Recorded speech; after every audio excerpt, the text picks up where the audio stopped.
Pay it indefinitely. Now, Ready. now, Well, we don't. the town Going back in time. doesn't- They let Okay. people. The September 11th Selectmen's meeting is started at 6 PM on November 11th, and it's a joint meeting with September 11th, and it's a joint meeting with the Budget Board. And April, do you want to open your meeting? And I'll open our meeting. We have a quorum, so we're good to go. And you also have Dimitri Mishu, who's attending virtually, Oh, is he? so we On just Zoom? need to recognize that. Okay, so now we have 10. Okay. So what we thought we'd do is walk you through the presentation that we made on the last Board of Selectmen's meeting and on the village parcel, and so that you all have a chance to see what we've done. Yes. So you want to go ahead with the first slide? Sure, so in your packet, you should have the warrant. So everybody has a copy of the warrant. Might be in a few pages. Do you have a copy, Dave? Do you need a copy? Yes, I needed a copy. You want to hand that to Dave? We have an extra packet here. Does anybody else need a packet? Thank you. Everybody got one? Yes? So in here you have the proposed warrant that the board voted on these questions. So if you go to question 3, that is the construction of a new town hall. And we'll talk about the intricacies of the question. But first, let's go over the presentation. So Dave, if you can bring that up. So as you can see on the front page, we have the current town hall at 6 Elm Street. The town contractor was Sebago Technics, Grant Hayes Associates, who are architects, and Allied Engineering, to work through a design on this process. Yes, next. To give you some background on the current town hall, it's been at its current location since 1960. We have considered rebuilding town hall twice, once in the 1980s with a combined police department up on Crow Hill, and another in 1999 with a combined fire department here at this location. In 1999, it was approved, but a lawsuit redirected the project, and eventually the 6 Elm Street was renovated. The current town hall is about 3,700 square feet. If you include the garage space, the old fire barn, you have about 5,700 square feet. The programming space analysis with a meeting room, which 6 Elm Street does not have, would be 12,600 square feet. So it would include a meeting room, which will replace this site. So next item. So one of the items we had discussed was why this was, the site for the new town hall was at the village parcel. And so these are just some details about the village parcel visioning process and the number of people that were involved in that process, and where it was identified through that program that the North Street site would be a good location for the town hall. Next slide. The town hall public process began in March of 2019, when we originally requested $10,000 to undertake a municipal facilities needs assessment for both the fire station and town hall. And there are several points along the way. Of course, in March of 2020, we had put some funds into the budget, but when COVID came, a lot of those capital requests were reduced. And so it was brought back up again in 2022 when we looked for funding to do the design and engineering process. That was approved in June, and we had a RFP process to hire an engineer and architect. And when we brought on Sebago and Grant Hayes, the selectmen appointed a town hall building committee comprised of 7 citizens and 2 select board members and 6 staff members. So the committee met from October of 2022 through June of 2023 and took an extensive process of looking at what the needs were, April served on that committee as a representative of the Budget Board. We reviewed many, many designs and tried to right-size the project. It was brought to the selectmen in July, and at this point, they're looking to bring it forward to a November vote. So, next slide. So one of the things we talked about was how many designs we went through. So you can see we had alternative A through H, and I would tell you there were sub-designs under these letters, and so there were more than these. But it gives you a little analysis of we went from single floor to a two-story concept, looked at different configurations. A lot of what the committee decided was that although a two-story was acceptable to some members of the committee, because the need to multiply public spaces such as stairwells, hallways, public restrooms with a two-story, and the desire to have full public access, meaning that people wouldn't have to take an elevator to go to the second floor for a public meeting, that they preferred the single story and felt it was the most feasible. We also looked at a basement to try and put storage downstairs. But again, the need for elevators and additional hallways and things added to the square footage. I think the largest square footage was about 18,000 square feet. So we went through many iterations to come to this 12,600. And I think what the committee struggled with was certainly the costs as we went through the process, but also the desire to plan for the future while maintaining a level that the town could support and trying to hit that sweet spot. Next slide. I won't read these, but here are the functions and the programming and the needs that are trying to be met in this new town hall. And with that, if we go to the next slide, you'll see the difference. So we've talked a little bit about the current town office in terms of office space and the programming study that we've done and where that square footage is. So you can see it's quite a bit larger than the current town office. Next slide. So here is the actual design, and I will just stop for a minute here. So this one you're seeing is proposed from North Street, so it would be at the corner lot of the village parcel. You can see that there's two levels. So to the far right, as you're looking at it, you'll see that's the meeting space.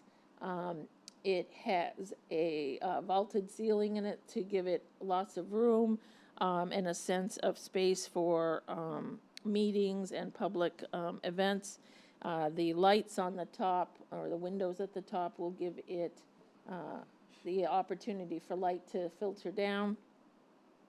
The middle space in the middle is where the front entrance will be from the North Street. So this is going to have two entrances, one from the parking lot side, and this would be the North Street entrance.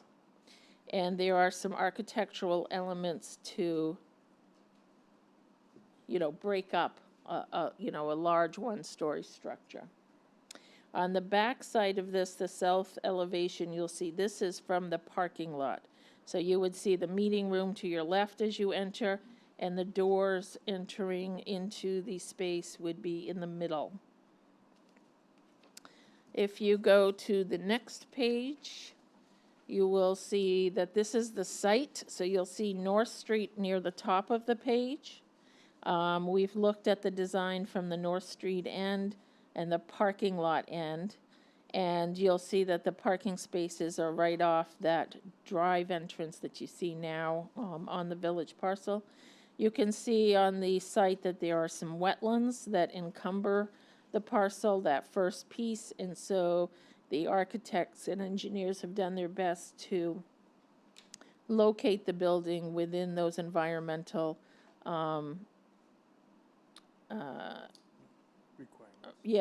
the boundaries there, and also provide parking.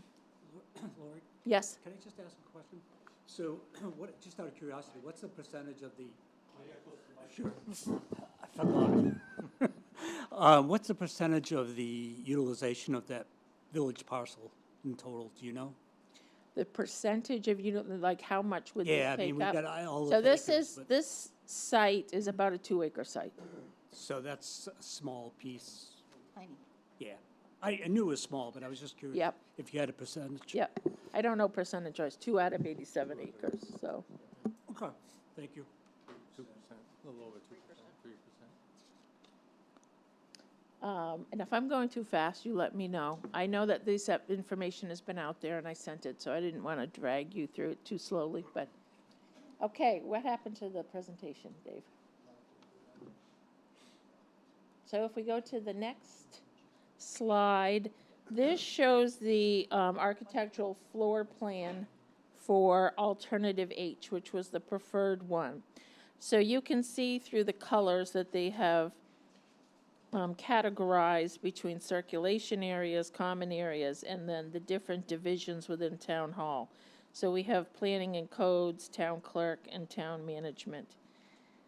One of the items that we haven't talked about so far, we try to address in this design is safety concerns. Both safety concerns for the public as well as staff working there. So in 2023, life is not like it was in 1962 when the building that we have now is built. And things are very easily open. If there was a safety concern, which is something that we have to plan for in municipal world now, how would we lock people down? How would we make employees safe if there was such a thing as a shooter or some other violence, domestic violence that comes into the workplace? And so one of the things we addressed in this design are ways in which we could lock the building down and provide safety as well as openness, try to meet that balance so that the public has access. So you can see as you enter from the parking lot or from North Street, you would have access to the main yellow area, the lobby. There are public restrooms off of there, as well as a smaller meeting room right from the North Street entrance. If you enter into the larger meeting room space, that will be bigger than it is now. Than this space is. It would be able to accommodate 100 people in a similar format that we have here now. So one of the issues we have now is Tracy is challenged with voting in this room and being able to accommodate the number of voting boxes as well as staff and citizens. So this would give additional space for that. There's also a storage closet for things like chairs and tables and screens, et cetera, as well as an AV room, because nowadays we are looking to televise and have IT support. On the left, you would see the transaction counters, and you have the clerk as well as the front counter people there. Behind them is a vault. One of the challenges we have now is the vault in the town clerk space can't accommodate all the records we have, and so we make choices each year about what records we're going to keep in the vault. The vault is open, so fire could easily spread through there, and there is a water sprinkler pipe through there, and so the records could be damaged. We're very, very fortunate in Kennebunkport because we do have records that date back to our formation. Those records were used through the Goose Rock Beach litigation, and what is amazing is that we have these records, because in most towns, you'll say, what year is that? Oh, that was 1947. Oh, we had a fire in 50. So anything before 50, we don't have those records anymore. So the vault is much larger than it is now to accommodate those records and certainly secure. If you go on top of the orange section, you'll see a hallway leading down to both the Planning and Codes office as well as management. And so you can access on one side the Planning and Codes office where we have space for the staff. There's another meeting room because often planning is meeting with citizens who want to know what they can do with their property or want to review development, site plans, subdivisions, things of that nature, as well as they have lots and lots of files and records that people want to come in and examine. On the administrative side, we have the manager's office, IT, communications, finance, as well as secured storage. And then the purple space at the end on the left is for the staff kitchen break room, as well as 2 staff restrooms. So we have had to include additional bulk storage. You'll see that on the very rear in purple of the building. And then planning and codes has some additional storage, and in the manager's office we have some storage, again, for files that were not easily accessible today, and to give us the accommodation that we need in order to have easy access. The pink red area is our utilities. So again, in one iteration, those were in a basement, but we've brought them up to the first floor to maintain the square footage. And we have both outdoor access as well as interior access to the mechanical and electrical. So that's a brief overview of this plan. I don't know if anybody has questions. Kai? I do. Kai Leffler. Just thinking back to, am I talking okay? That when we talked about the fire department changing possibly to a paid force in a few years, our Rotary Club meets here Tuesday mornings. When I'm looking at the break room area, if anybody wanted to have food in this big meeting room, how are we going to accommodate that? Are you just not going to allow any sort of kitchen-type activity connected to anything going on in that big room?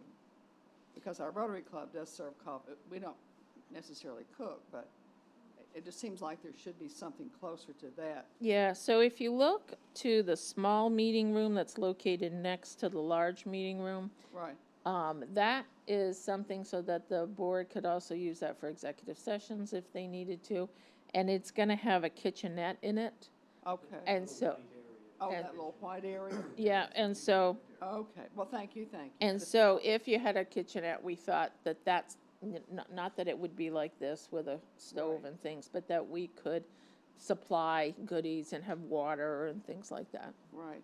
So I imagine our Rotary Club would like to move into that too. So thank you. Kai is the chief food provider. of Yeah, she's worried about the important things.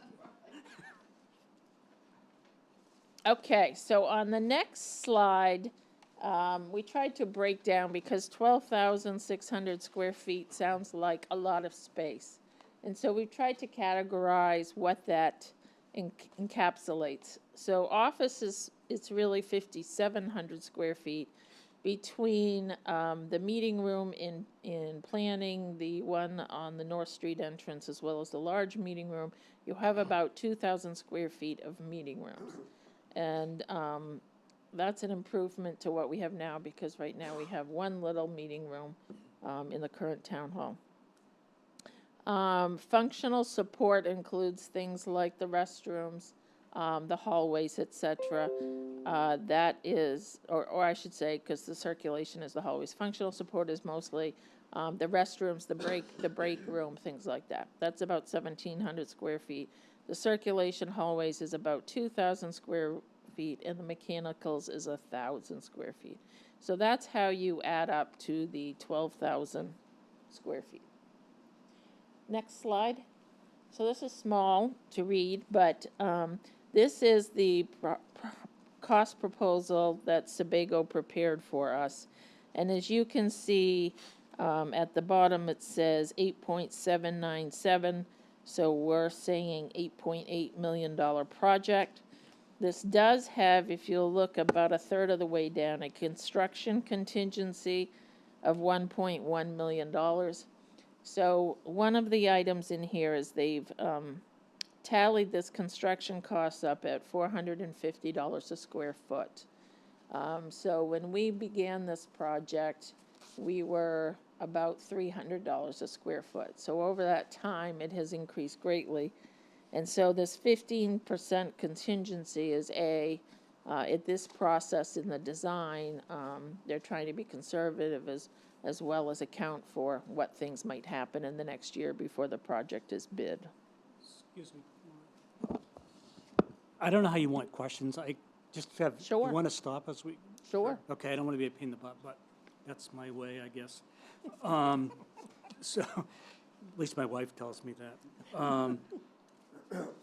But anyway, the actual cost for this development, all this not networking, but sizing out and all that kind of stuff, has that already been paid for or allocated?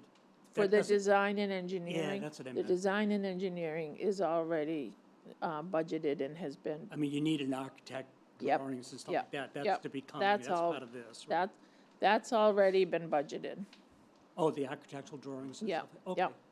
Okay, thank you. That was what was approved in FY '23 budget, which was July of '22. Okay, thank you. So when we brought this cost before the Board of Selectmen in July, you know, they had some concerns about the cost, as one might. You know, it's like going car shopping. It sounds like a good idea at first, and then when you see the prices, you go, ugh. So, next slide. So one of the things the Board of Selectmen did was look at ways to reduce that impact to the taxpayers. So Mike and Mary Beth were on that subcommittee, so I'll let them speak to And- this. Yep, so, we started with the 8,000,008 that you saw on the previous page, or we rounded it up. Then we have, an item in there, the sale of 6 Elm Street. The appraisal we have right now is $1 million.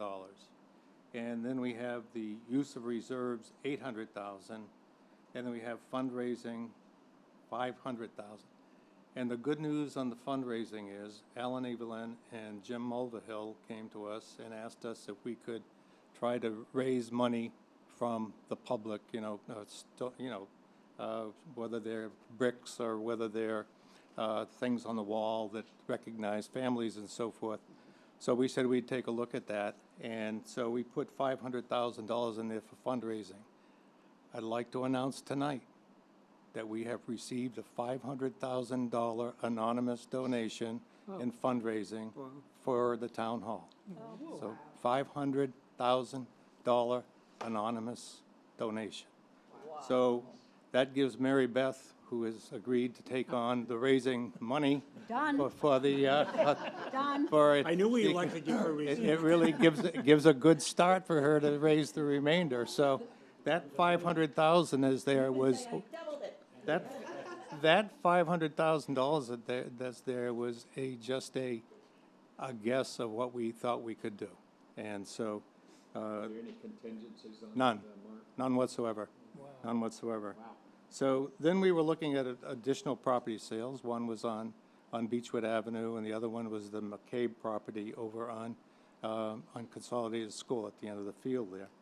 And so we looked at bringing the bonds needed for the project down, to $5,000,008.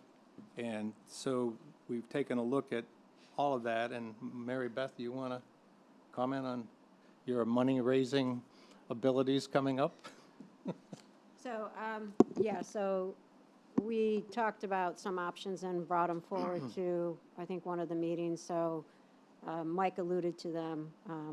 Do we do a memory wall where people would donate bricks? April was in those discussions with us also. So again, I think, and then on the sale of the property, there was a lot of due diligence done on finding the property that could go up for sale. And those were the 2 parcels that we thought were accommodating, and that would be appealing, for a sale. So with Can I just that, ask a question? yeah, sure. So Mary Beth, so is that properties that the town could afford to let go? Or is it taking away future needs? So the McCabe property that's over by School Street is one of them. And there's 5 acres of the McCabe property that sits right next to the wastewater treatment plant. That's not up for sale. That will be left in the town hands in case we ever have to expand the wastewater treatment plant. So that stays. The McCabe property was interesting because it has water and sewer already accessible at the street level, and it's a prime. I think Warner had told me in one of our side conversations from the committee that looked at the schools or the location of the town hall, that wouldn't have been a great place because of the cost to drive everything back, because it's a narrow area and then the property expands. So that would be a good area. Nothing that the town is projecting for putting there, not so good for the town hall, but a better property if we looking to raise some funds against this. I think part of this is the question that you had asked about the percent of land. So there's 87 acres of the village parcel, 46 or 47 or 43, somewhere in that is developable land. So, you know, the 2 acres against the 46 or 47 that's developable, you know, versus the rest that is undevelopable type land. So I guess, I'm not sure if I totally understand. So the 2 parcels potentially to sell? So one is on Beechwood, so it's the location of the old town garage. Oh, is that one down a little bit further towards? Yeah. Yeah, it's got like a concrete Concrete structure So on it. I guess I don't need, I just want my own mind, but I mean. Yeah. So So, selling those aren't gonna affect any future So- kind of things you wanna do as a Right. town? So- And put it on tax. Go to back other times. So the town garage site is about 1 acre. It is currently used for storage for the wastewater department. That storage can be moved to another location. That 1 acre is a house lot, and so we don't see that it is needed for town purposes. The McKay parcel was bought at a time before the village parcel we had, and I think the board has questioned whether we need both. And so certainly it abuts the Parson Field, the recreation field, and the Parks and Rec Department. The property is a little challenging because of the topography, and we did have the engineers and architects look at that site as well. Because you would have to kind of build into the hill, it was not a chosen site. So, you know, based on what we can see from where we are now, we don't think it's something we need. Question. What about selling off a lot of the rest of the property up on the non-existent road now? The 40-odd acres in there. What about getting rid of that? What do we need it for as a town? Yeah, I think that's a great question, Dan.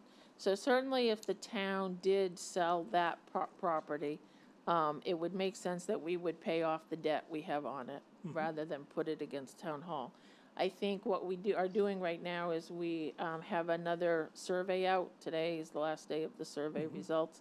And so the board is waiting to get a little feedback from the town about what they want to do. And one of the questions on there is sell it, develop it. And so we haven't been receiving that feedback from people to date, but we'll see what this survey says. Thanks.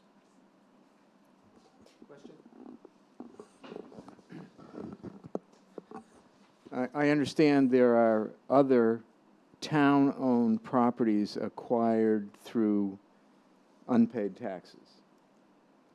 I also understand that supposedly a municipality cannot profit from the sale. However, I believe there's a caveat to that, in that up to the point of the unpaid taxes. Is that correct? Yeah, so you can get reimbursed. Let's say we took a property and we sold it for $20,000, but the taxes due were $5,000. So we could keep the 5 and we'd have to return 15. So the town is allowed to keep any taxes, fees, interest, legal costs, if they paid a realtor fee, things associated with the sale or their cost in the tax business. But the rest has to be returned to the property, the previous owner or the heirs. And when we met to go through properties, that was part of the process. Lori and Mike and I were in Lori's office, and we literally, you know, in our head walking in, we thought we had a lot more properties that would make the list of looking at. When we went through, Lori informed us of this was going to be a main law that was in the process of literally being put on the books while we were meeting. So the discussion there at that point was, look at, you'd have to notify heirs, you'd have to give the profits away. So when we're looking to drive down the cost of this, that made no sense. It's So- not an easily defined target that we could say, we could get $200,000 for these bundle of properties. No. Okay. Yeah, No, and I makes think sense. to Dan's point, it's, outside of the village parcel. These were the remaining 2 properties that would be, That we Right. acquired through would be, deed. that would be appealing, Yeah. to put on the, for somebody in the open market. Thank you. Any more Any other questions on questions? that? On this, or?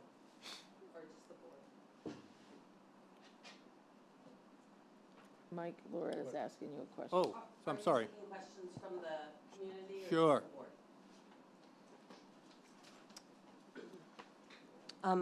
Loretta McDonald, Kennebunkport. Oops, I have to stand on my tippy toes.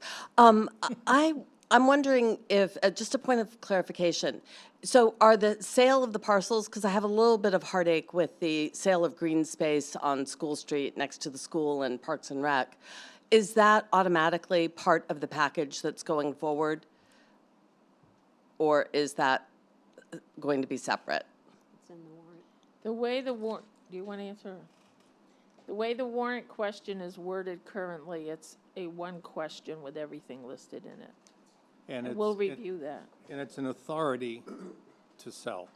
It's not a like, it's not edged in granite. It's an authority to sell if we need to.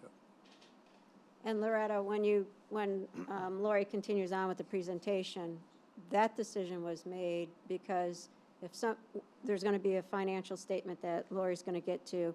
And so if somebody's going to vote, they're going to get a financial statement that says the town is going to work in good faith to do the things that were just on that list, sale of the current town hall, sale of these properties, and try to raise money and try to get the bond down to 5.8. But we can't put that on the warrant because it's not done, completed.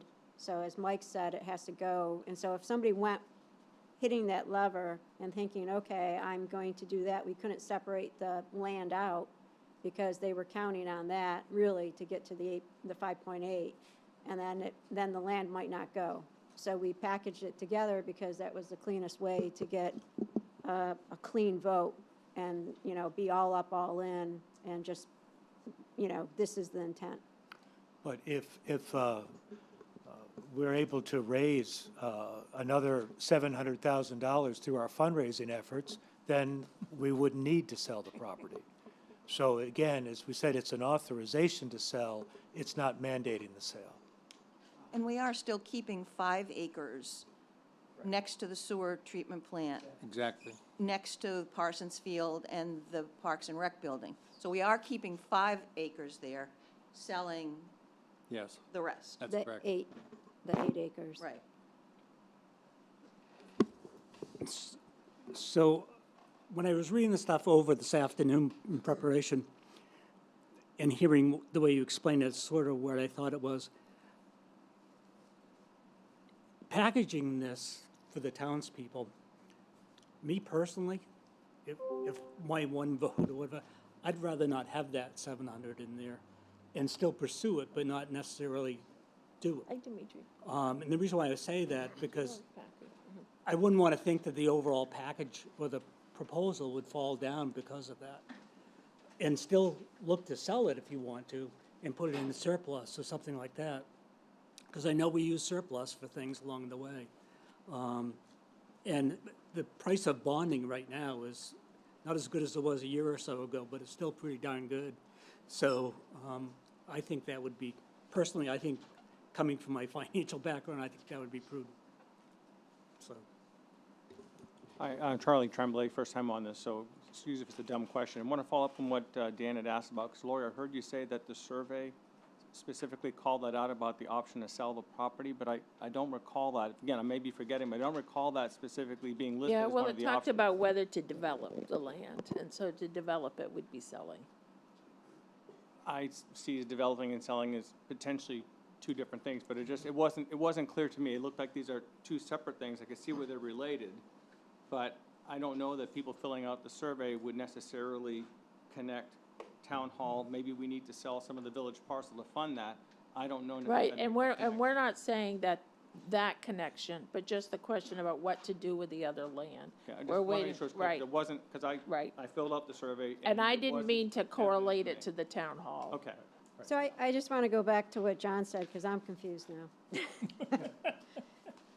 Because if the warrant goes out and says, you're given the permission to the town to sell these two pieces of parcels, and then you're gonna have 500,000 to raise funds, and you're saying, okay, if we go out and raise another 700,000, we met our goal and we don't have to sell. I look at it a different way. You know, so I'm given the edict to go raise funds. If this vote goes forward, I'm given the edict to go out there and work with hopefully some of you to go raise some funds to drive down what we're gonna bond. Because I actually have an issue with how much we bond. So I do. That's sort of where I So was that's going. why I wanted these Well- parcels, but let me just finish for a second. So I would say to that is that the land goes up for sale. All three pieces are up for sale. That's what we told the voters we're gonna do. And if through fundraising, we get another 700,000, that comes, the 5.8 goes to 5.1. So the fundraising doesn't preclude or give permission not to sell the land. The fundraising is a way to drive 5.8 even further down. So I want to make sure that we're clear on this, because I don't have the same. Well, I think that certainly could be a choice, but as I understand the warrant, it's the authorization to bond up to the 5.8. 8.8. I'm sorry, the 8.8 Yep. with the sale of the others. But I don't see why that would preclude, if we were able to get the money and lower the, the mill rate to what we anticipated, that we would therefore not be able to hold on to property that could be valuable to us in the future. I think that's still a decision we could make in good faith. So I kind of disagree with that.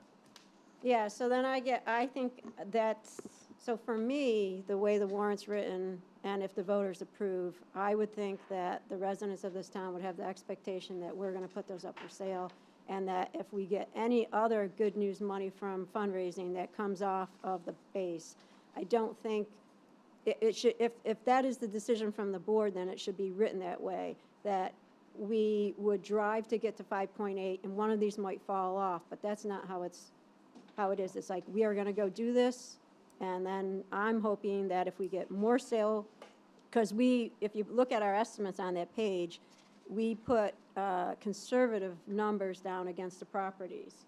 And so we're hoping for, Lori and the team already got some feedback on Elm, so Elm's probably gonna be at the $1 million mark because of the demolition and stuff that they talked about. But we're hoping that the additional 700,000 of property sales between 8 acres on prime area in the village on School Street and 1 acre on Beechwood, that if you look at that area is recently in an influx of, churning, that's going to yield more than 700,000. So in my world, my head, I want 5.8 to keep dropping. I want 5.8 to go to 5.1 or 4.7 or, I appreciate it, and that's a choice that, God willing, we'll have the chance to make.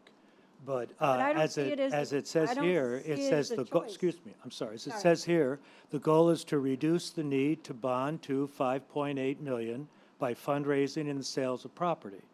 So if we reach for example, if we reach the 5.8 through, then I think we can, in good faith, get there by however that is. It'll be sale of one property, Okay, so sale of listen, two. I'm gonna call us back together. Yeah.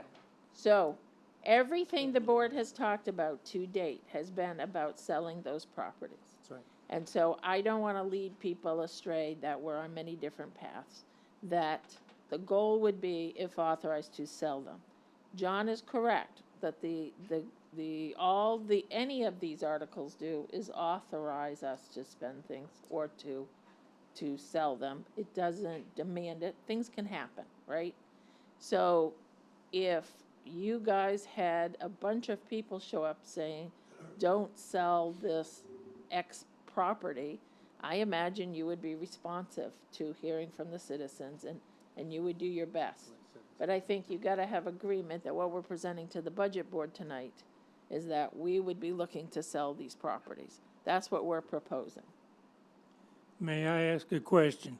Why wasn't some of the land near the proposed hall offered for sale along with or instead of the two that you're offering for sale? I mean, we got, how many acres is developable, 42 or? Yeah, Something so, like- so you're asking specifically about why we didn't put up part of the village parcel for sale? Absolutely. I think we need to wait, Dan, to see what comes back in the survey. Yeah, that's an open And that's an open question. And then we need to take a look, because we've had a lot, as you know, we've had a lot of discussions about the village parcel and what to do with it, when to do, matter of fact, when to do it. And so I think when we get the survey back, I think that'll give us direction. I'm not sure the direction's gonna be any different from what we did with the original visioning sessions. I don't know that, but I don't know. But I think it behooves us to wait to see what comes out of that survey. Maybe we should also be asking the same question about, do the townspeople want to sell the McCabe property? If we're gonna ask them about one piece, We let's are. ask them about another. We are. No, It's on the town, it's on the warrant. but it's not specific. No, it's not. So are you against selling the McCabe parcel? Is that what your concern is? I'm interested in why the town land wasn't considered as sellable, along with why the other land, the McCabe land, was listed as sellable. Dan, I think one of the reasons, at least in my mind, is we don't understand still the future potential of the remaining land in the village parcel. Correct. I mean, there's unknown questions out there with climate change and the possibility, in fact, maybe the likelihood that Dock Square is going to become flooded. We want areas that we may want to relocate facilities. But you don't need to sell all of it. Maybe you sell We don't 10 know. acres. I don't think know what there's we just too need many yet. unanswered Don't know. questions about potential future value of that land. So I think, I think that's part of like what Lori, when is the village parcel survey? What's the outlook for when it would be rolled out to the public? Well- Like the outcome of it? Right, so the results are today, and I have a meeting with the consultants next week. Okay, And so my guess is I'll get a report on the results of the survey at that time. okay. Yeah. We don't own it. We own it, but Yeah, we don't own it. The bank owns it. right, but that would reduce the amount of money that has to be spent on, Yeah, on the Keeping on on it. the long term, but it's not, That's a long-term thing, Dan. Let's think long-term. Could I just ask a quick question as far as logistics? So this proposal, this warrant article, is that a vote on a ballot, or is it a vote? So with that said, so it's gonna be a long one to read, and they'll have, no, I understand. So my concern is, if someone doesn't wanna sell the land, they're gonna vote against this project. Yeah, And, so can I ask just if we finish this piece? Yeah. And then let's talk about the warrant article, because there are intricacies to that, and I get where you're coming from. So can we go back, Mike? So next one. One back. So one of the things that we've been asked that we wanted to share is what's the impact? So we have 8.8 million, 7 million, and 5.8 million, over 20 years, what the average annual payment would be, what the tax impact is based on the current valuation. What does that mean on an annual basis for $100,000? So if we go to the 5.8 million, that's an 11-cent tax impact. That means for a $100,000 home, it would be almost $11 a year. If you have a $500,000 home, it would be almost $55 more a year. And you can see on an 8.8 million what that would be as well. So that gives you just a sense of what the tax impact could be. So next. So one of the other things we looked at is we do have some debt retirements coming up. So you'll remember back if a $5.8 million bond, we're looking at an average annual payment of $385,000.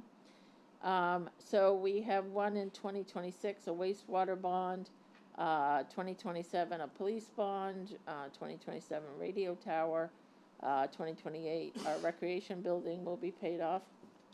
2029, the seawall project. So that totals about $481,000 on annual payments that we'll see decreasing over that same time period. So this isn't to say that nothing else will happen in terms of bonds in the future, but we do see debt retirements coming up as well. Next. So another question that came up was, well, what else is out there for capital? So we're sharing the 5-year capital that's in your budget package. And you can see it varies from year to year. 7.9 was in this year, 13.6 is estimated for FY25. That included a bond, a smaller bond at the time for a town hall, various projects. So if we go to the next slide, this just shows you what that looks like, and what I tried to do was note on the side what those bigger projects were, so rather than just looking at a number. So you can see this year that included a ladder truck as well as Pier Road. Not everything in the CIP is funded through the general fund taxation. So for example, the ladder truck was through reserve funds. The Pier Road project, we got a grant for 97.5% of it. But that's a big number, but you can see that those numbers are made up of various funding. So in FY25, we have the town hall, we had village fire station renovations, Ocean Avenue resiliency, pump stations. You'll see more pump stations. Looking for also that continued in the next years. These are not projects that have been promised or bonded or finalized, but they're just identified as projects we need to address in the next 5-year period. Next slide. So this gets to the different funding. So you can look that out of those funding sources where they were broken up. You can see some are in budget, some are grant, some are trust fund, some are in reserve. And you can see that we had identified about 16.9 million in bond. So if I were you, I'd say, well, what's in that bond question, Lori? So the next slide shows you what those potential bond projects would be. So one is a fire department renovation here. We talked about in the budget process the need to take this meeting room space and turn it into bunk space as well as staff offices, as well as add an addition to go from our totally volunteer on call to the need to go to a per diem fire department one day. And also you can see we have about 10 million in potential pump station projects. So those are funded both through general fund as well as sewer user fees. Resiliency, the head of the harbor. So right now we're about to undertake the Pier Road Causeway construction to improve resiliency. We are about to start design and engineering on an Ocean Avenue project near One Beach that got hit hard in the storms of last winter, and look at how to address that. And one of the things we've identified is we really probably need to go to the head of the harbor and look at that flooding issue there. So what that entails, we have a ghost number in the budget of $3.5 million right now. We haven't even undertaken design and engineering to address that. We'd certainly be looking at grant funds as we did with Pier Road as well. But in the lack of that knowledge, we put it in the bonding. So those are those potential bonding projects. Next slide. So another question we got asked is how are the utility costs going to compare in the new building from the current building? So we did work with the engineer on those, and those are some cost elements. The new building is going to be much more efficient with newer equipment as well as insulation.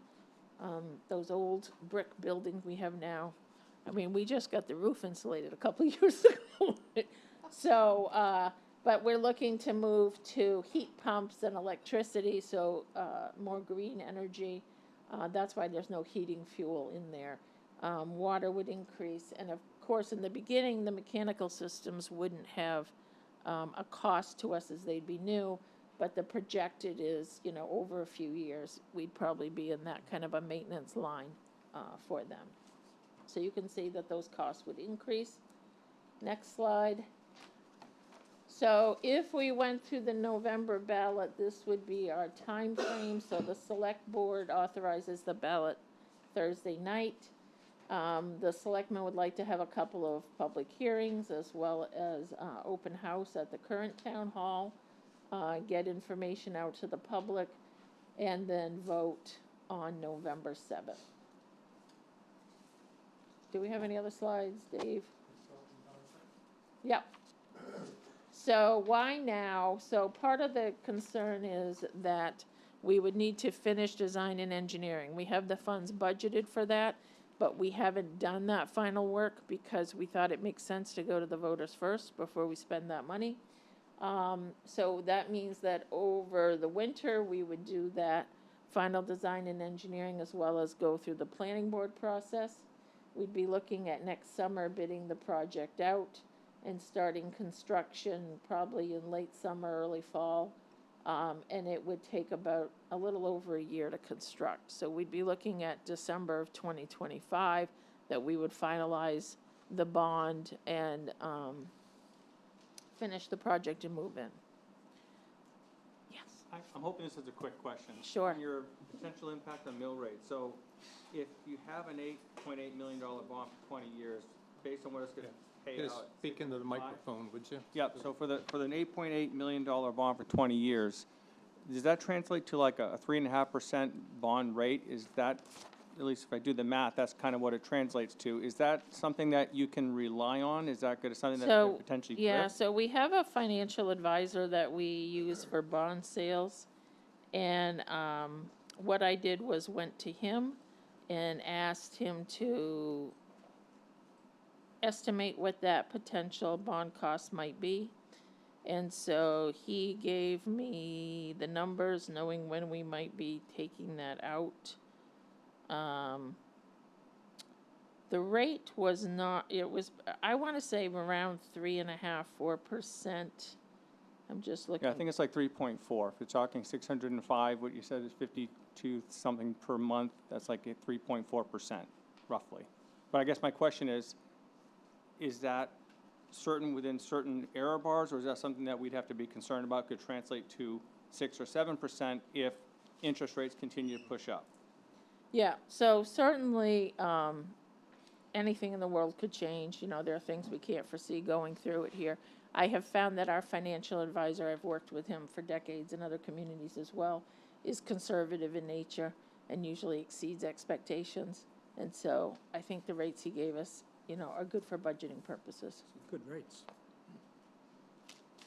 So that is the synopsis of the town hall. So let's go to the warrant question.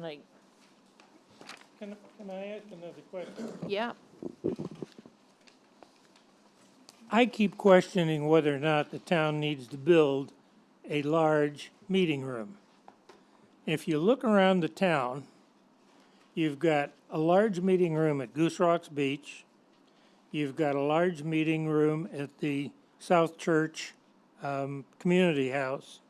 You've got numerous meeting rooms or places that could be used as meeting rooms.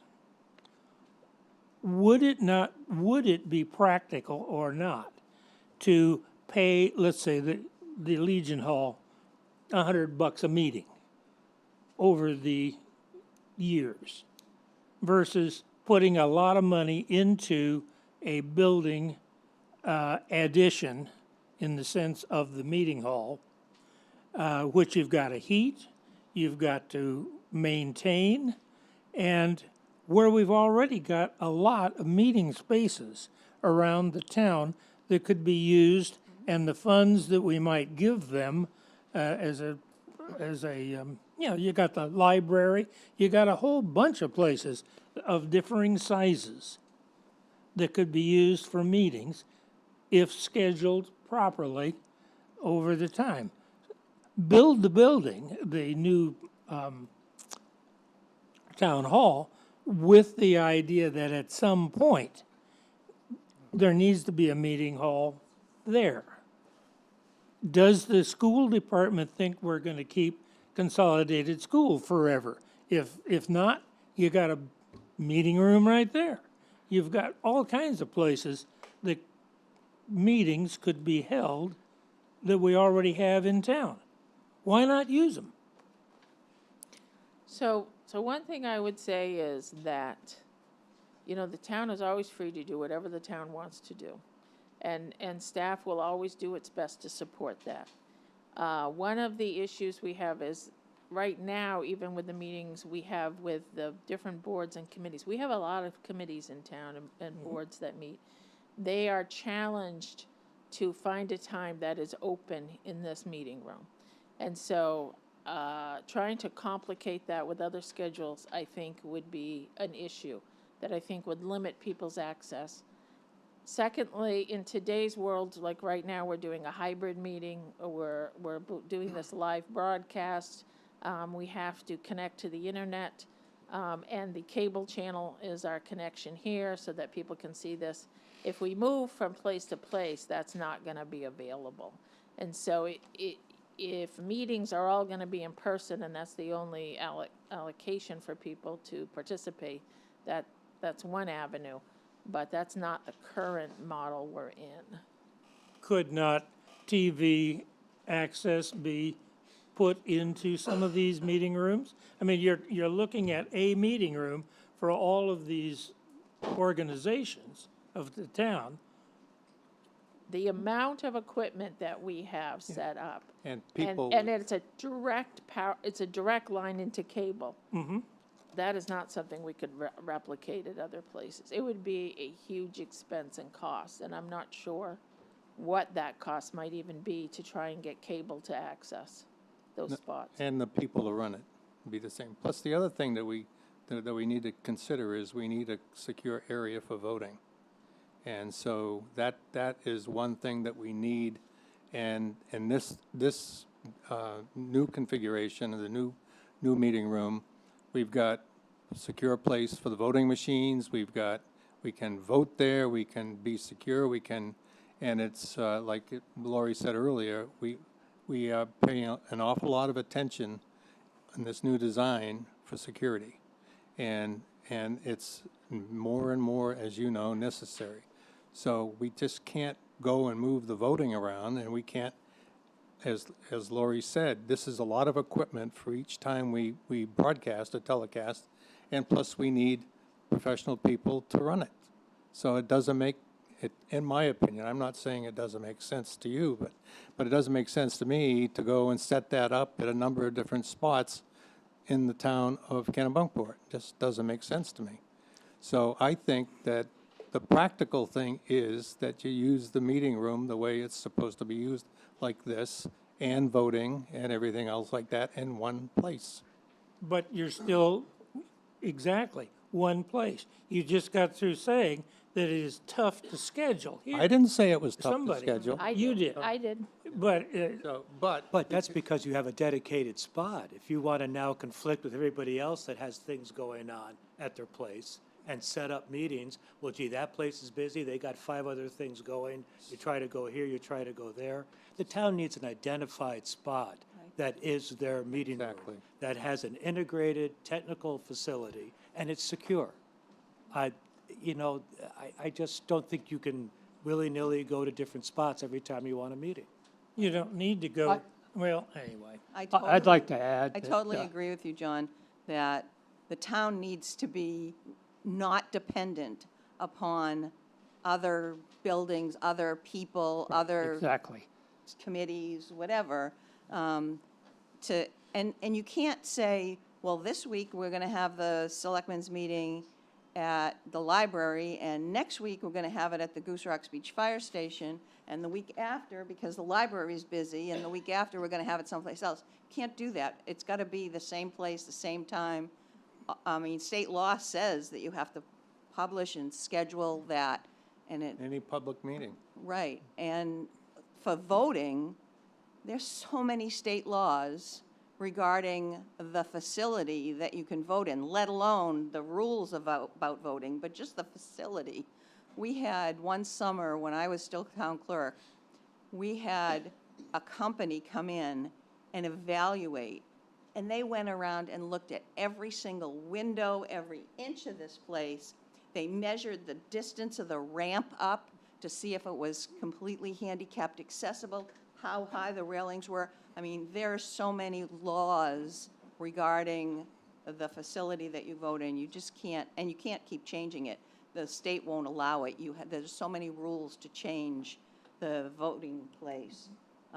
You have to notify so many days in advance. You have to publicize. I mean, it's just very complicated. It needs to, the town doesn't need to be dependent upon other people. We need our own facility, and that way, when Rotary needs to use it, or when the nurses need to use it, I mean, it's always there. And this facility gets used a lot. No question. And we can't just impose on, especially, look at all that equipment over there. We can't impose that on other people and other, the library or the Goose Rocks Beach Fire Station. I mean, this fire station didn't even like it when we used that closet, let alone ask Goose Rocks Beach to take over a huge section of their facility for us. I don't think that that's a good idea. Just to there's- Okay. expand Was there on some, that issue. We're building this thing not for the next year or 2 years or 5 years. We're building something that's going to be here for the next 40, 50 years. And this town isn't going to stay the same size. It's going to go through continued evolution and growth.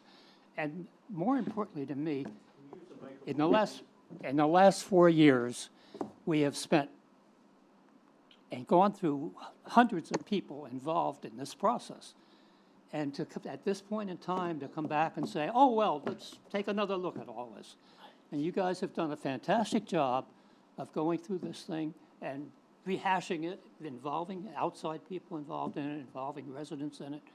And it's time we move on. I agree, 100%. so I think, so can somebody just speak to this fire hall and what happened to use this space to make a combined fire hall, town hall? Where did that idea go? Why wasn't that, what stopped that idea from going So what forward? happened was that the town voted for it, approved it.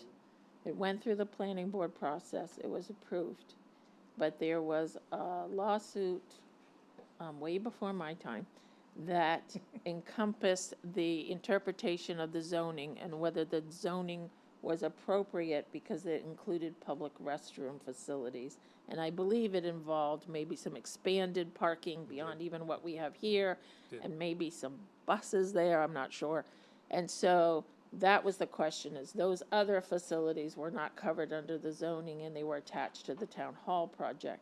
And what eventually happened is that appeal of the decision was granted by the court, and there was an agreement formed that the town had to, and that's why we have the ordinance that's like the Dock Square parking control ordinance that limits no bus parking in this parking lot from that. And so after that, the town went back and looked at it and decided to renovate Town Hall where it is. And I think reconfigured the offices there and added the staff room. And this was just a fire station at that point. So what stops us from expanding on this footprint, not having buses, not having public access restrooms, But what stops us from expanding this? Because we're gonna have to do something anyways for per diem, and then we could maybe use shared office areas, you know, that with another building, and it's here, it's got parking. You know, I'm just, you know, to David's point, we exhausted all options, so I understand the background, and that's great on the first go-around here, but is there not? This is not the Another first way. go-around. This is. No, This I is meant. not the first go-round. No, Mike, you misunderstood what I said. I meant the first go-around of what happened here when they tried to put the town hall here. So that's not, I didn't meant that this was the first go-around. I think it's time to move on, anyway. That's what I think, one way or the other. So what do we want to do with the, So I just want to go over the warrant question itself. And so that was called and questioned about what it includes. So if you look at question 3, it includes authorization for several things. To construct and equip a new town hall at North Street with a project cost not to exceed 8.8 million. To sell the town-owned properties. So those selling include the current town hall at 6 Elm Street, that School Street piece that we talked about next to Parsons Field, which is the McCabe parcel, 49 Beechwood, which is the old town hall project, the old Public Works facility. To also expend up to $800,000 from the town capital reserve fund, and to issue general obligation bonds in an amount not to exceed 8 million. So you might question some of the numbers, 8.8, 8 million, 5.8, what are you asking for? So the whole project is 8.8. The attorney's recommendation was asked for a bond of 8 million since we're approving 800,000 from reserves. So the 800,000 plus the 8 million would give you 8.8. The note of explanation explains that the goal is to bring this down to 5.8. The challenge, and why not just ask for a bond for 5.8? Because as we're going through the selling process, and you saw the construction timeline, when we go out to bid for the project, the selectmen will not be able to authorize a contract unless they have authorization to expend the full amount. It doesn't mean they have to bond the full amount, but they need that authority to enter a contract when Town Hall at 6 Elm Street, for example, will not be sold until we are able to move to another location. Some of those other parcels may not have been sold yet, or we may not have dealt with that. So that is why those numbers are a little bit different. So to your point, this sounds like a lot in one package. And I'll let the board speak to that, but the board discussed whether to break these pieces out or not. And what I think their concern was that if I can say yes to some things and no to other things, I guess what do we get for an authorization at the end? And that the goal is really to build town hall, and this was the proposal about how to make that happen. Yeah, you gotta speak That's into why. the mic for us, but why we yeah. did it, yeah.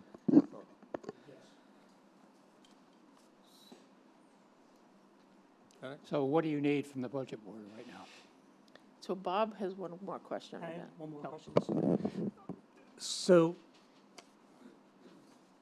based on prior experiences in other towns, I've had much more successes doing à la carte type of request for bonds, but that's neither here nor there. But I really think the $700,000 should be taken out. I just think you could lose some votes as a result of that. Still do it if you want to do it, but go for just take that piece out. I think you could lose votes with that. I'm for this project. I'm for spending the money for that project. I truly feel that's gonna hurt you. You're gonna lose votes. Of course, we can't do it unless we have an additional vote that would give authorization to do it. So that, you're saying, just hold that 700 and ask the town Well, you could again. change the warrant, can't you? Yeah, To pull that language out. And make it an additional. Take that right off your sheet here. Yeah, you'll lose And me. decouple this. You'll lose me, because I think from my perspective, I want to see the cost driven down. I don't want the bond at 8.8 I want the bond at 5.8 or lower. And in my perception, I'm having trouble with the conversation that we had up here, which is, if this goes through and then townspeople come back and say, we don't want you to sell McCabe, then we're not gonna do that. That's not what I mentally signed What's up gonna happen for. if that does happen, though? Well, so what I heard from my fellow board members up here, if that happens, that we would reconsider, but that's, so where I'm sitting right now, in my seat, what I've worked on with fellow members of the board was to drive this down as much as possible. To me, I hear from members of this community, taxes don't increase anymore, they're too high. We have, we talk about affordable housing. I want to start doing affordable living. And so I'm actually getting worried about this warrant language for a different perspective from you. I'm saying, wait a minute, I want to make sure that if the townspeople sign up for this, that we're selling these properties. And we're going to do our best to get as much market value and drive this 5.8 down even lower. So I would like to see the final bond out at 4 something. Well, I don't want to argue, that's not my point. I just think it packages, it doesn't sell that well if I don't know what this lady's feel for that. She had a question regarding that, and she's probably not unlike others that might have that question. She might vote no. I'm not putting you on the spot for that, but she might vote no for this whole project, which would be a shame. But I understand why. I've heard that from others as well. I've heard, especially parents of the kids in the school, that they would like to keep that McCabe land. So I don't know, John, I'm with you in that if we don't have to sell it, maybe we don't have to sell it if Mary Beth does an outstanding job getting all this. No, money I'm coming on in. the other, I'm out then. know you are. So I'm out. I'm out. understand I'm that. out the way we're going here. I'm Well, out. can you make a separate warrant article just for the $700 and break it out as a separate piece that would decrease it more? Rather than just let it all hang out to dry, yay or nay. That, I think, there's a risk.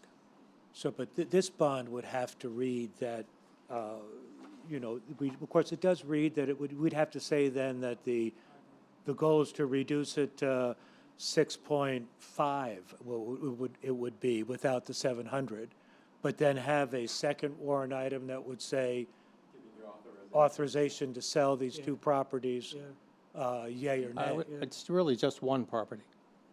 No, it's 2. Well, it is No, 2, I'm but it's saying one of the- concern.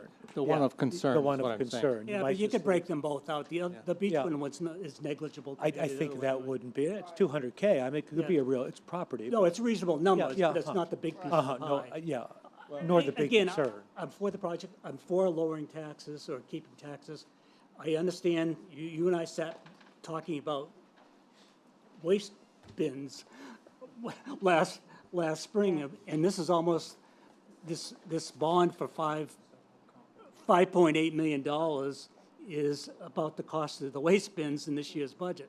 Yeah, so in reality. So I would I'm actually with say, you on that. if we're Mary Beth. reopening the warrant language, I would say, let's throw on the sale of part of the village parcel then. So I would like to say, if we're going to pull this out of the warrant, then I would say, I would like a warrant that says we're going to sell part of the village parcel to pay for this. But the village parcel, you gonna gotta have pay to. for that bond We're first not- before you we're not can use doing it. that. for The something bond, else. we don't own the village parcel. Yeah. You're never gonna get back your $10 million for the village parcel, So- but the fact you actually are using some of the land for this project, which So- I'm all for. Exactly. So what is the recommendation then of the budget board? So I see 2 items before the budget board. One is we came to you tonight requesting a recommendation on this article. And I guess secondly, if the budget board is making a recommendation to break the article up, then we'd like to hear that as well. Well, I think the question that's on the table is do we change the wording on the $700,000 to make it like possible sales or something like that we don't necessarily make that a, dead certain situation. I don't know how to word it, but that's sort of what I'm thinking. I think that's what you're getting at. Yeah. can we just use the term if needed and put it right next to if needed additional property sales? So I can work with the attorney and Tracy to make the language Yeah, passable. that's a but good We idea, just need to Laurie. understand what both of yours intent is. I think the budget board needs to make a recommendation to the selectmen so that then this is what the selectmen brought you. If you have a different recommendation, I think they need to understand that before they take action. Go ahead. So I'll make the motion if that's okay, if I remember what I said. This is a budget board recommendation that we're Correct. looking at, Correct. okay? Right. But it's not, it's your recommendation, and we have to vote. My recommendation is to the budget board.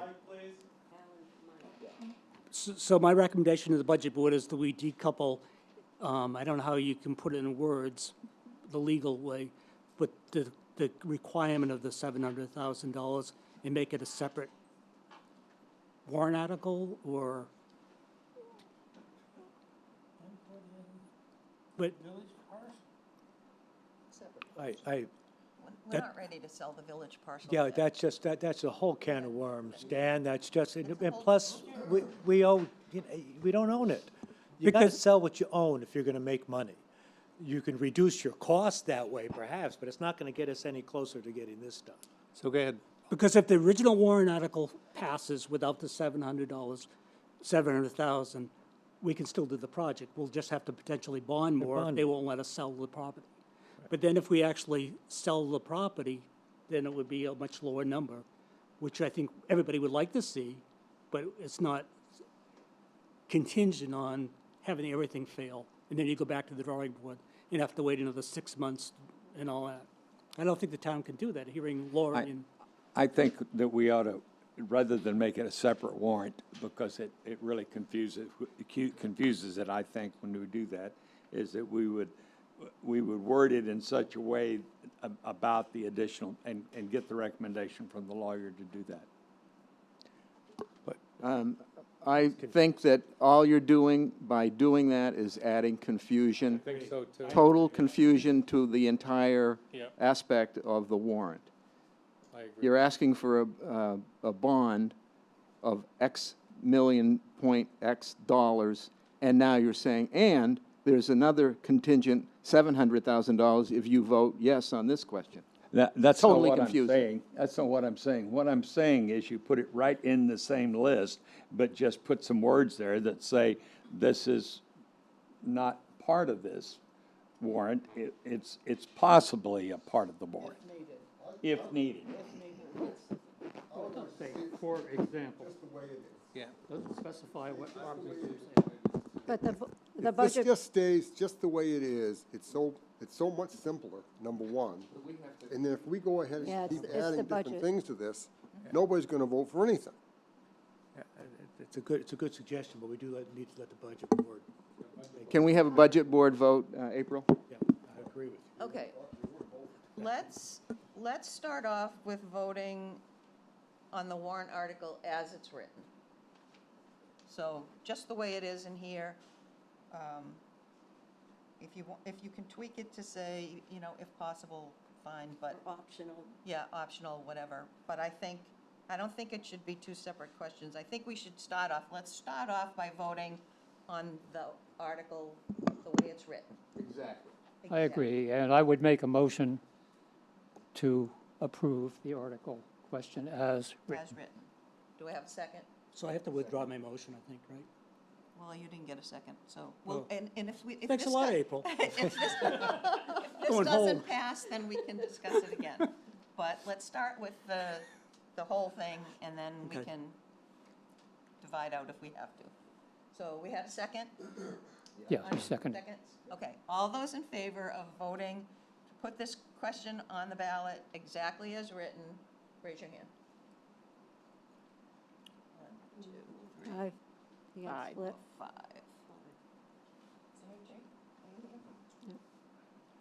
I'm in support, and I hate to complicate this. I really do. Can you? We've got a vote. We have a vote right now. Yeah. Okay. So he's no. His hands down. His hands down. His hands down. No, it's 5-5. You got 5-5. 5-5. Well, no, you didn't ask for names yet. For what? Someone may abstain. Ask for the nay. Who's against it? Okay, oh, yeah, all right. Nay? Those opposed? I'm not against it. You're Okay. abstaining? I'm abstaining. Okay, so 5-4, Passes. with one abstention. Go ahead, wanted to say something. No, I mean, we're playing whack-a-mole with the number, right? It's 8.8, that's what you need. But we're throwing in all these numbers to try and present it as though it's less. You're trying to pursue two separate approaches. One is to finance the town hall. The other is to drive in additional revenues to pay down the debt sooner. Separate it out. Ask for the money you need, and then also ask for the ability to sell whatever properties or raise whatever funds you want. I mean, it's the same thing. You're going into general fund. That's it. So, there's a lot of conversation going on. Functionally, it's a very simple addition and subtraction problem. I don't know what all the extra conversations are. It's very odd. Well, it's how you pose the question, I think. The thing is, what is the voter going to see and how you pose the question? Right now, we're saying that exactly. We're asking for this much money. Here's how we're planning to possibly take it down. We want the authority to do these things, to get to a bottom number. But what Dimitri, to answer the question of why they're combined, is because somebody can vote yes for the village part, the town hall could be approved, but then it could, the ability to reduce, it could be disapproved. So that's, that's a bridge too far for me. Right, and the town doesn't have the authority to do any of these things to Without- reduce the cost without. Without the vote. Voting separately. Yeah. That's why it's all. Yeah. It's all bundled together. Yeah, one can't happen without the other. So April, is that our resolution then?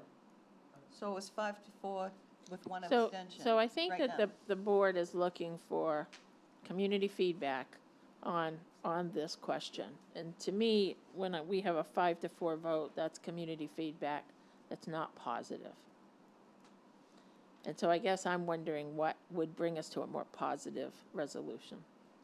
So, those who voted no, Somebody's I raising agree their with hand. Bob, I think we've got a piece here April. that's gonna cause.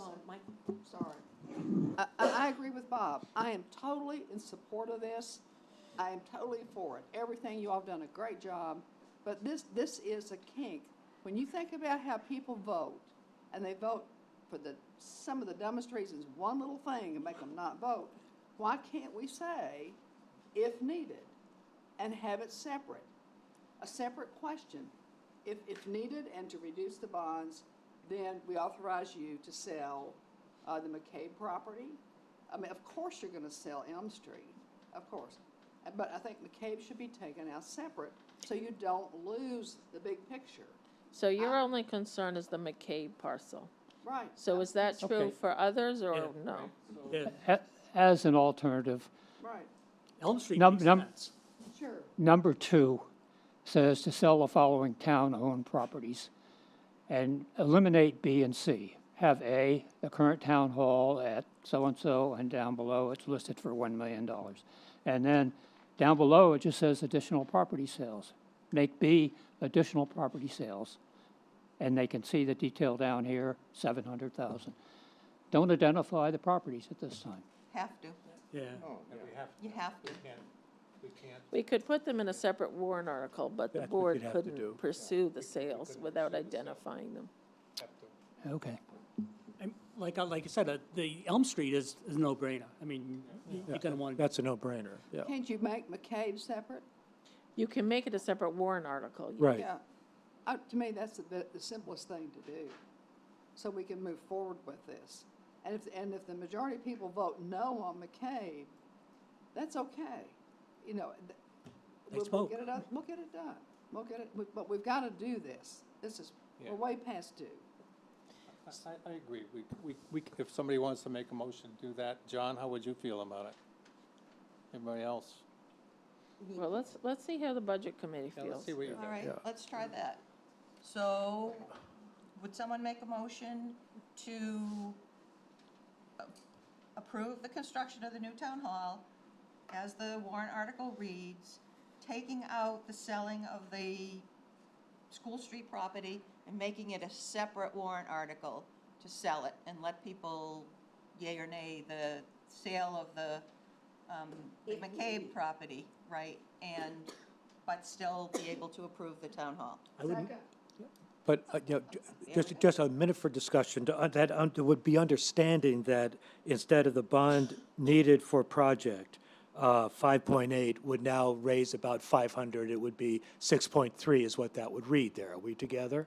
So that's what we'd be presenting to the folks, and then have a separate warrant article you're suggesting that would give permission to sell the property to help lower it from the 6.3 or whatever it would be. Right, Okay. would we want to increase the fundraising number, since we've already got $500,000 from some wonderful person who donated the money? Would we want to add more money to that? Oh, I like that. Why don't we raise that to the million?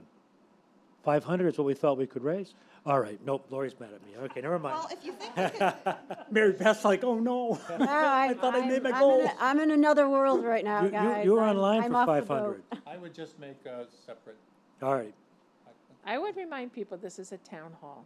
I would ask you to go, give me articles on town halls that have done fundraising and been successful. I'd say they're few and far between. Very few, If this okay. was a library or a YMCA or a hockey rink, I would be all on board. I'm not saying we can't raise more money. I'm I with just you. don't want to promise people Yeah, yeah, something. good. That would be an I can't extra, deliver. Good. right? Good, and that would be extra, exactly. Yep. Mary Beth's wickedly successful, then this is all moot. all right, so the motion right now Hear is it now. the article, the way it's written, but a separate warrant article to sell School Street. Yes? Second? Second, Yep. All those in favor? 1, 2, 3, 4, 5, Dimitri's back there. 8. Yeah. 8. 8. Two opposed? Oh, ask for opposed. To oppose. Okay, two opposed. So 8 to 2.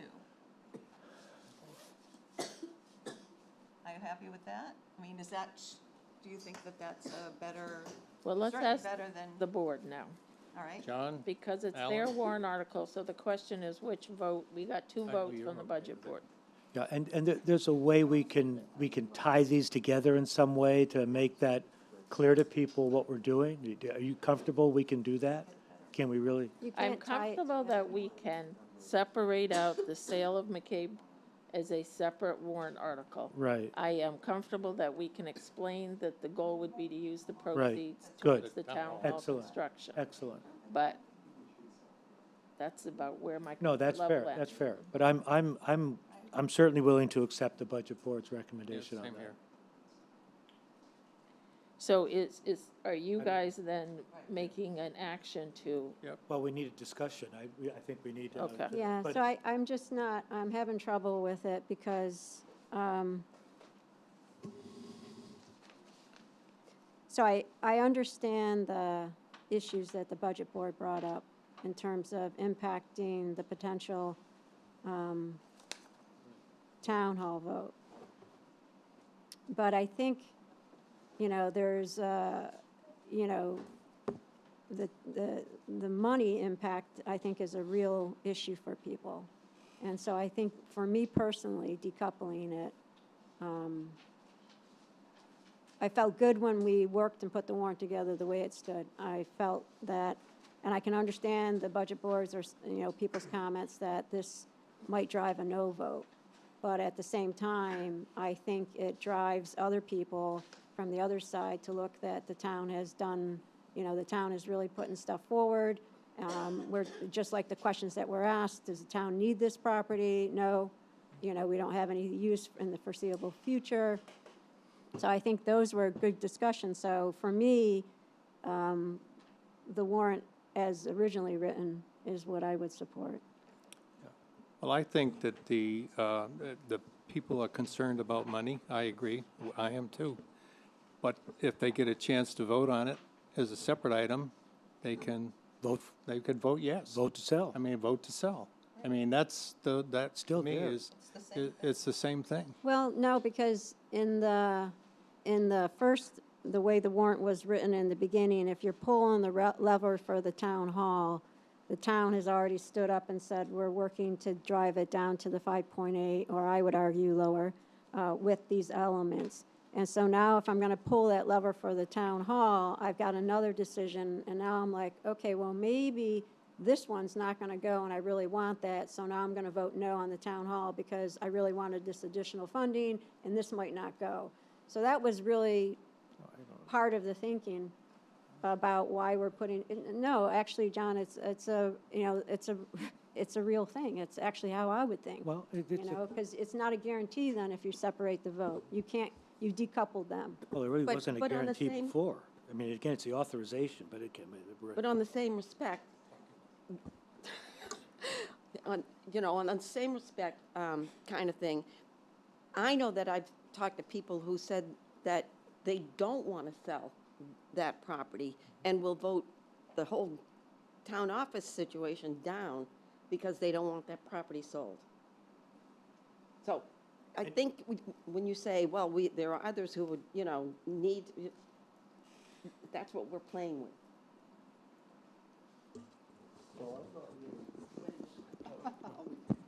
Give John. Do we have a microphone? I don't really want to change this. I like this because it's simple. But I'm not going to not vote for something that might hinder not getting the town hall. Right, right, that's number one. To me, the town halls, and if this would work with you guys, I would go with it, but I'm not happy about it. But that's okay. Do we have? So I'll entertain a motion. I'd like to move that we accept the Budget Board's suggestion of separating out the sale of School Street as an additional warrant article with the intent of educating the electorate that the intent of the request to sell is to lower the bond cost for the town hall. But we're offering them the opportunity to say yea or nay to that option. If needed, sell. Indeed, if needed. Yes, indeed, if needed. I don't know why you wouldn't need I it, think but, if you're asking people yeah, to sell. I think at that School point, Street, yeah, I don't know why you wouldn't, yeah. You're a yes or no, Yeah, I think you got the money, it's for the town hall to lower the cost, yeah. Yep. Second? Do we have a second? Second. Okay, all those in favor? All those opposed? Very good. 4-1. And what was the vote over there? 8 to 2. 8-2, 4-1. We have a question. I had a request. When you change this warrant to a separate element on the McCabe property, it should be clear that you're not selling that entire parcel. We've talked about it, but it's not in here, that a section of that part is being retained for. It is the parcel, there's two parcels, but maybe we need to make it clear that Yeah, there are that's two parcels. my point. That it's Gotta have a not lot behind, line. Ellen's right, Ellen's right. Yeah. It's the Madeline McCabe property, but even which that is won't Cliff help. McCabe's sister's property. Only a few of you know that, so it needs to be not the property behind the Right. building, we still have the, yeah. Right. That's good thought, if we can do that. There is a question? Question? Yes. Sure.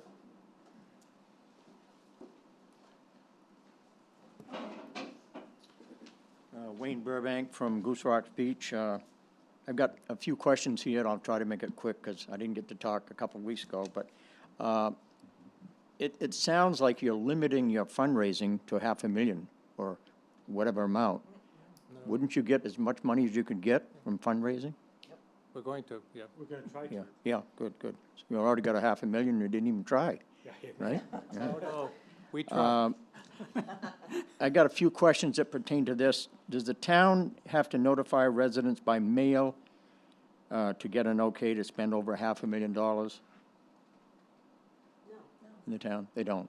They should. Well, the warrant is notifying and authorizing them. Yeah. We do send this information out in a newsletter that goes to every property Yeah. owner. Well, I was thinking more of the village parcel. People weren't notified by mail before, and that really ticked off a lot of people in town, which I'm sure you have heard a million This times. is the first time I've heard that. Yeah. What? Yeah, right, yeah. the village parcel, if you change the zoning to smaller lots so that you can put affordable housing, does that have to go before the town meeting members to do that? Yes, It has, okay. has to be voted. Yeah. Yep. Does the 8.8 million include infrastructure for the? Yes. It does, yes, okay. See, I told you it'd be fast. Has anyone looked at buying the house that's next to the parking lot in the existing town hall? Looks like it's fallen down. Is anybody living in that thing? Yes. Someone is living And you have there. looked at buying it and tearing it down, and you got quite a bit of area then? Yep. No one, part of the challenge is there's a street between that lot and the town hall lot. So it's Chestnut Street. No, just block it off.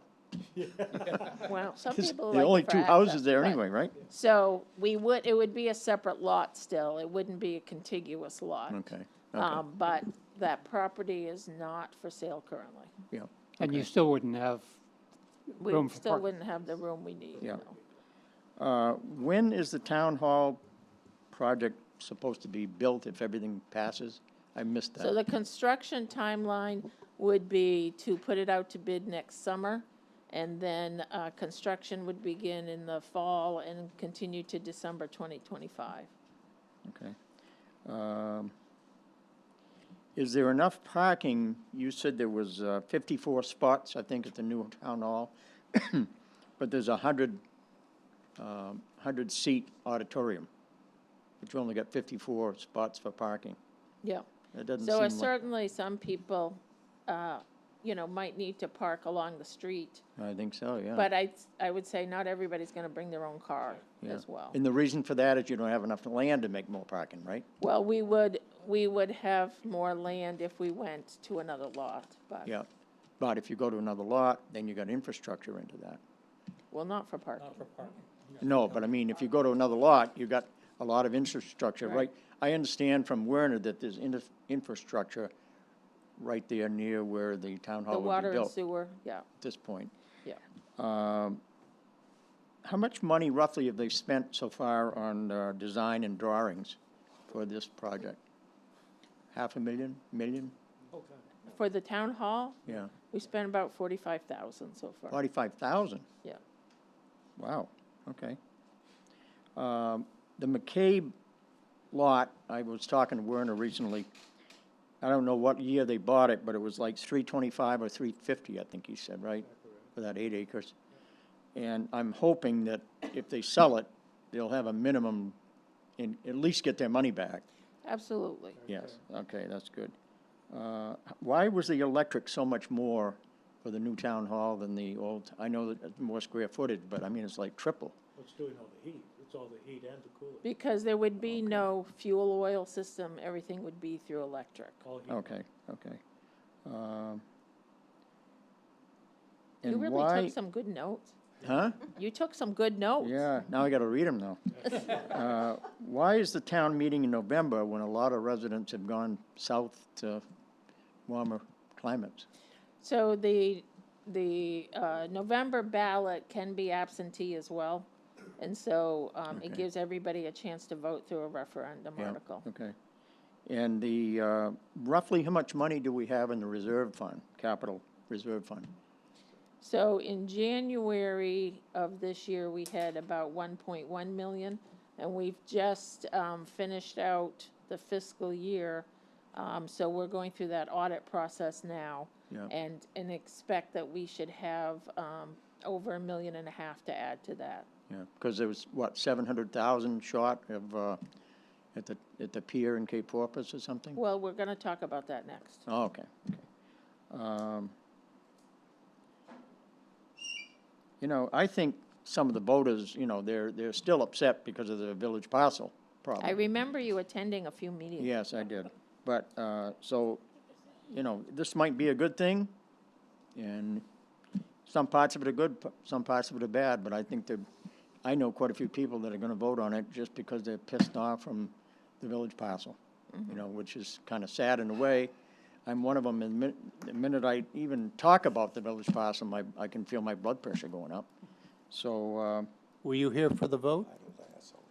Were you here for the vote? No, because I did not know about it.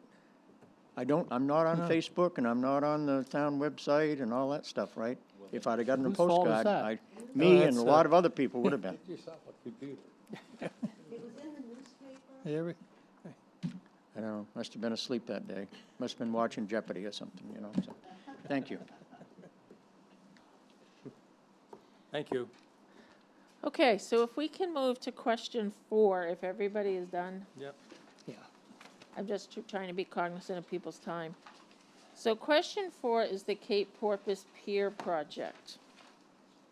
And in your package, so on the warrant, it asks if we can transfer an amount not to exceed $710,000 from the town's capital reserve fund balance to the project. So in your package is this PowerPoint here, and I'm just gonna, rather than make Dave put it up there, I'm gonna run through it here. Oh, he's gonna do it anyway. So I'm gonna go through this is a presentation that our engineer gave at the last Board of Selectmen's meeting. So the first couple of pages, you can just see the pier. I'm assuming everybody's familiar with Cape Porpoise Pier. It is owned by the town. We run not only a commercial fishing pier and bait shed out of there, but also it is a memorial and viewing point to Goat Island Lighthouse, as well as the Chowder House restaurant is located there. So there's a couple of shots. If you go to the next one, you'll see the existing site plan. So this shows what's currently there. You'll see the property lines in dark black, and you will see the bait shed, the Chowder House, and the current pier and float system we have there. It is a timber wharf, and what we will see on the next slide is why we're doing these improvements.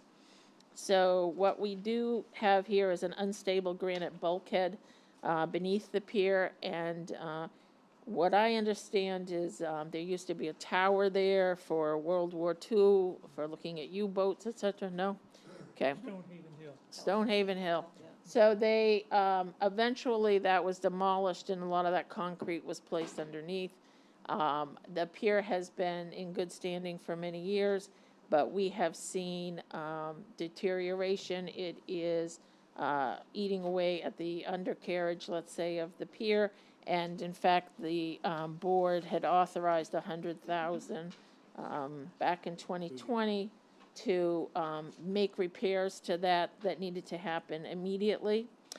There's also flood hazard issues and operational improvements. So moving the harbor master's office out of the bait building itself, and also creating a south pier expansion as well as float improvements.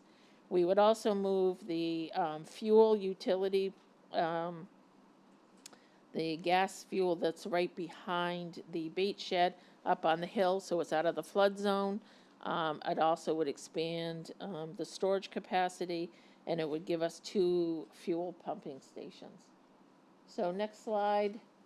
So you're going to see the actual new pier, and what you will see is that we still have the bait shed. The bait shed would be demolished, and that would be improved. Anything in blue you see is new, so we have new floats at the north end where we would widen the pier, so you'll see some blue there, 10-foot pier addition. We're going to move the fuel tanks, and then there's the south float system that would be added. The thought with the south float system is it would improve access, especially trying to move transient and recreational boaters outside the commercial working area, and so to kind of separate that and give a second fueling station. So next slide.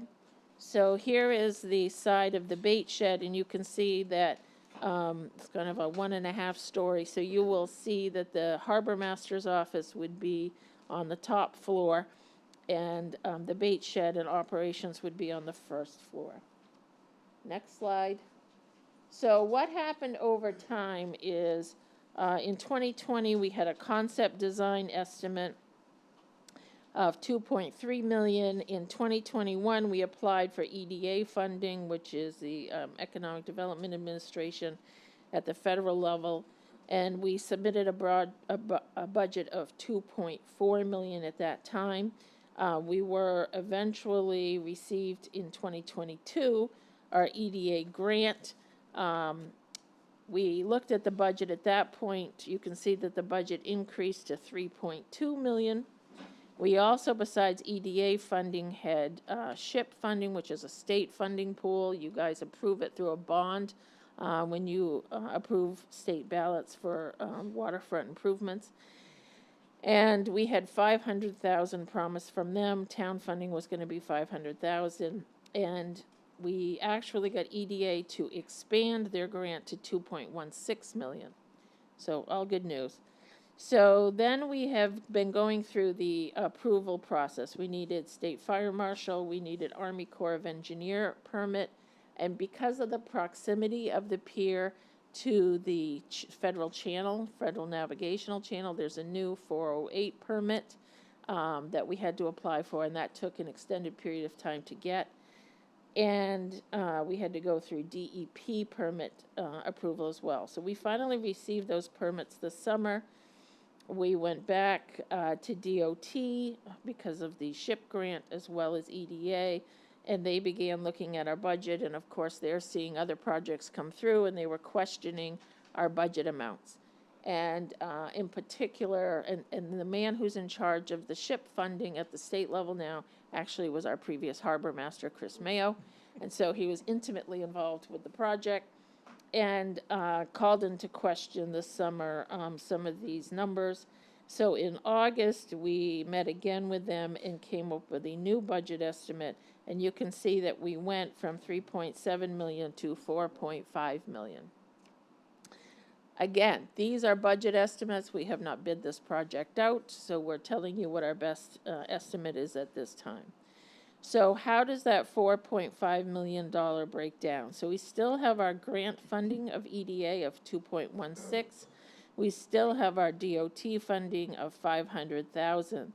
And we have our town funding that's in a reserve account of 737,000. Even with, you'll remember the town was at 500,000 at one point. We went up to 737. Even with that funding, we are looking at this new budget estimate, 1.1 million under budget, under a proposed estimated budget. Again, those aren't bid out. So one of the things we added in this new budget estimate was a 15% contingency to try and safeguard against any other cost increases in the next year, because it would be now another year before it would be constructed. So what we looked at is all their alternatives that we could take out of the bid, the base bid, and then only fund those alternatives if funding allowed. So there were 3 items. One was the south float system. So remember I showed you they had the north float and we had the south floats. The south floats currently do not exist, and so DOT has told us the south float system would be eligible for another grant, another SHIP grant. Also, we were planning on putting solar panels on the roof, so we put those in the alternate. And then there was an additional new crane, a jib crane that is similar to the government wharf crane that we had put in the project. So by taking those 3 items out, that we would be eligible in the future for another state grant. We thought that those are things that we don't have now in the project, so those would be additions. We could bring that 1.1 million number down to 707,000. So that's where this reserve number of 710, we just rounded it up from 707. So if we were to, and then in the next couple of slides, just talk about the construction timeline, the alternate bid items that we've talked about, and the future grant opportunities.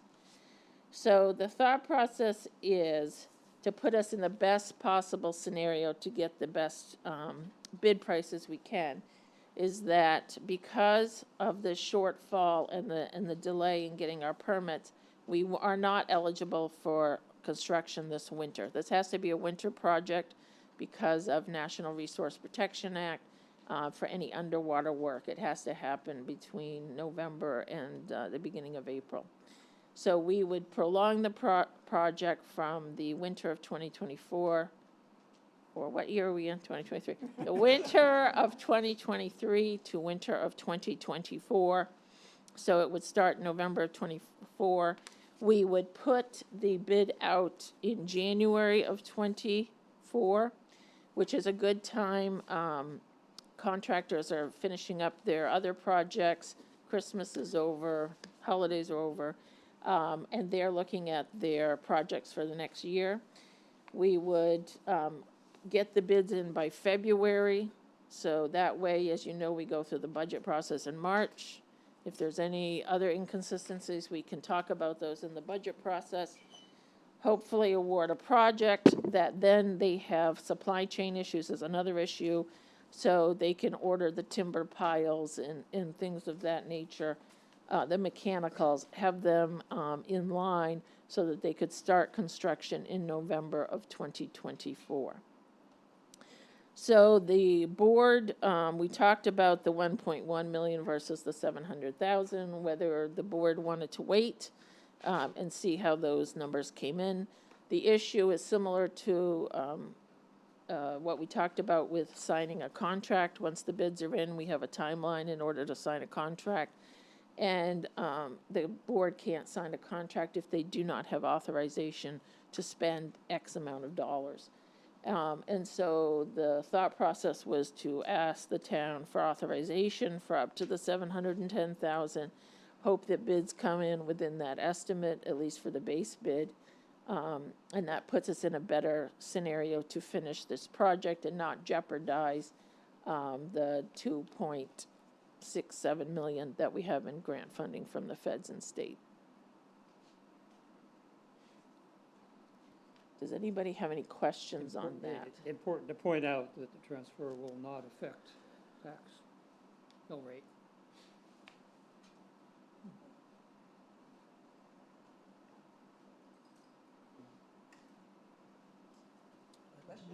The improvements are needed. Absolutely. Are we looking for authorization then? I had a question, just real brief. I recall that the South Float system, I believe, in fact, you even mentioned it tonight, was part of that design was to keep recreational boating out of the commercial area. Correct. How big a problem is it now?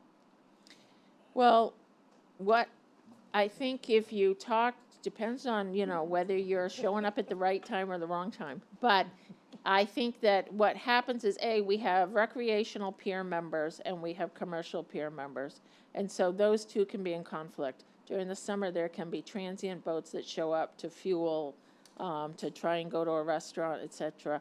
I think that causes conflict there as well. And the thought process is during the winter months, it would allow us to perhaps also rent out some dockage space to commercial fishermen who could tie up to the float system. Okay, and what's the ratio between commercial and recreational members? What do you think, Alan? Half and half. 40, 60 fishermen, 40. Oh, I didn't realize it was that large. Recreational, yeah, I it didn't is. realize that. Yeah,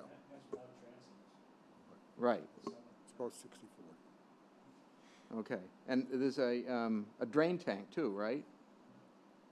No drain tank? Yeah. I thought there was.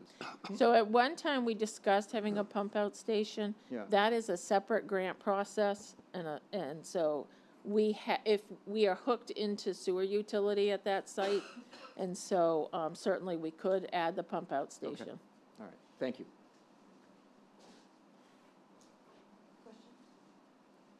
Anybody else have any questions? So I suppose you want to vote from us. We do. Okay, does someone want to make a motion? Sure, I would make a motion to approve question number 4 as proposed. Second. Yes. Second? Okay, all those in favor? Unanimous. Unanimous. Perfect. Good. I didn't have any questions.